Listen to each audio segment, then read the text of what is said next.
KOTW News is at the new Crestline Branch Library, where we had an opportunity to talk to Greg Zaranovich from the Branch Library system, and he told us about some of the new features that patrons will find when they come to the Branch Library. We're here in the new Crestline Library on the shores of Lake Gregory. And Greg, if you'd tell us a little bit about the process that we've gone through to get this new library here in Crestline. Sure. You know, we had an old branch off at intersection basically of Knapp's Cutoff and Lake Drive. And it was a little bitty building, about 3,000 square feet, and kind of dark, and not much parking at all. And, you know, at one time it was enough branch for this community, but the community has grown. There are more people living up here now than there were back in the old days. And we were feeling pretty constrained down there. Things were pretty tight, and the County Board of Supervisors took a look at the fact that we were trying to serve a larger community. And the 2nd District, which is where we fall in here, started looking at wanting to put up a new branch library for Crestline. And so they did that. They took a look at the area, trying to figure out what would be a good location. And those people who are familiar with this particular neck of the woods, so to speak, know what the lot that we're sitting on today used to look like. It was pretty heavily wooded, a lot of brush, very irregular terrain, but it was empty. And it had a view of Lake Gregory. And I would say that the fact that it overlooked Lake Gregory is really one of the determining factors on why this location was chosen. That plus the fact it's really at the intersection of Lake Gregory Drive and Lake Drive. And those are really the two different roads, depending on whether you're coming in from the east or the west. Those are the two roads that bring you into the community. So it's a nice central location. And you know, there was some planning done in terms of, well, how large a branch were we going to need, and they figured that something, you know, roughly in the neighborhood of, you know, 7,000 to 8,000 square feet would be a good ballpark. And they put it all together, and the Board of Supervisors came up with the capital out of their capital budget with the money to go ahead and put up this branch.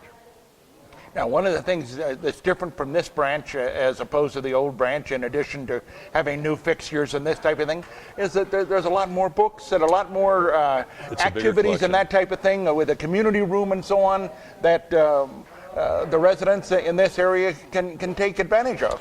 That's really true. The original collection down at the old branch was a little under 10,000 items. And now we have better than 50% more than that. We have over 15,000 items, almost 16,000 items here. So we've augmented the collection. And by the way, that's allowing for the fact that when you move a branch like we did, you do what we call weeding. Some books just never get checked out, and some are so old. So some of the books kind of get recycled, if you will.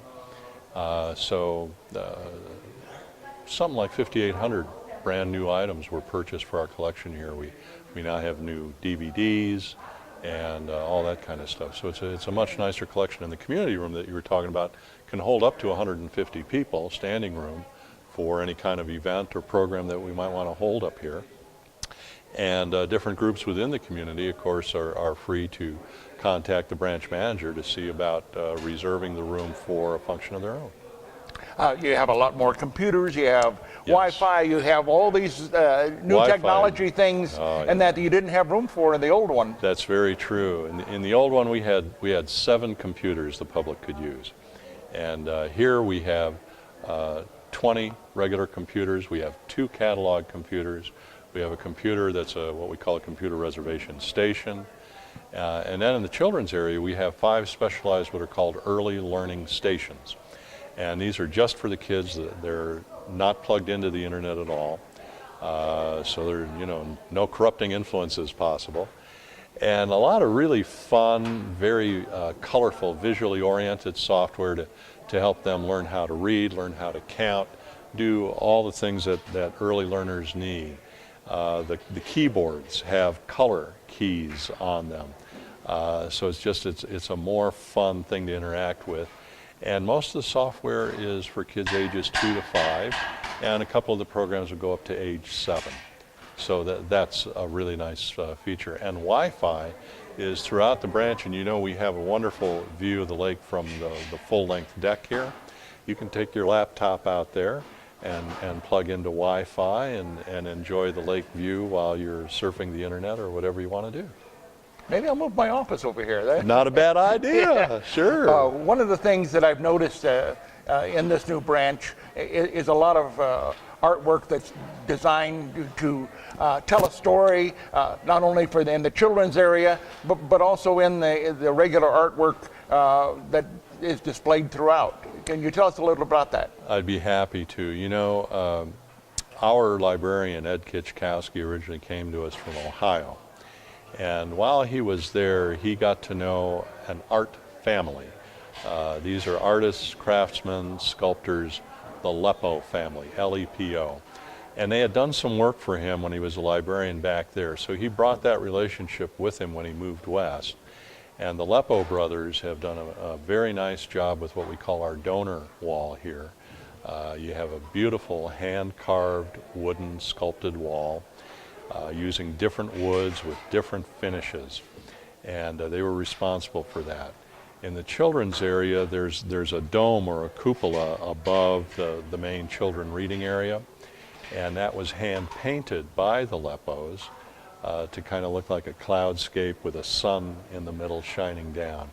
And so that's all original hand-done art. Now also in the children's area, we have a mural by an award-winning illustrator by the name of Greg Newbold. And he's from Utah. And we got to know him, a little over a year ago when he helped us with our Breakfast with Santa programs. He flew out and he had just won an award for his illustration of children's books. And he read to the kids from the award-winning book as part of our celebration of Breakfast with Santa.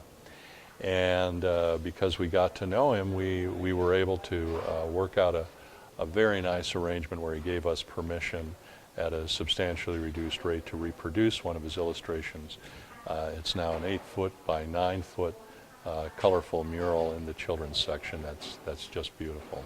And then the last touch that we have on the end panels of some of our book stacks, you're going to see carved wooden book spines. And anyone who donated $50 or more to the library, the book spine has either their name or, in memory of or whatever it is, dedication.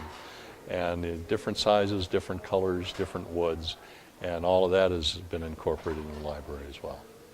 What's going to happen here Saturday? You have a big grand Yeah, opening and ribbon cutting, and yes, we are. Who's invited? Well, all the public are invited. We're looking forward to a very nice turnout. Things will get started at 10 o'clock in the morning.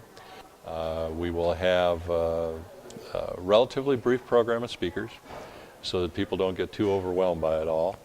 And we're going to have a scout troop do the colors. We'll have a dedication and then the actual ribbon cutting.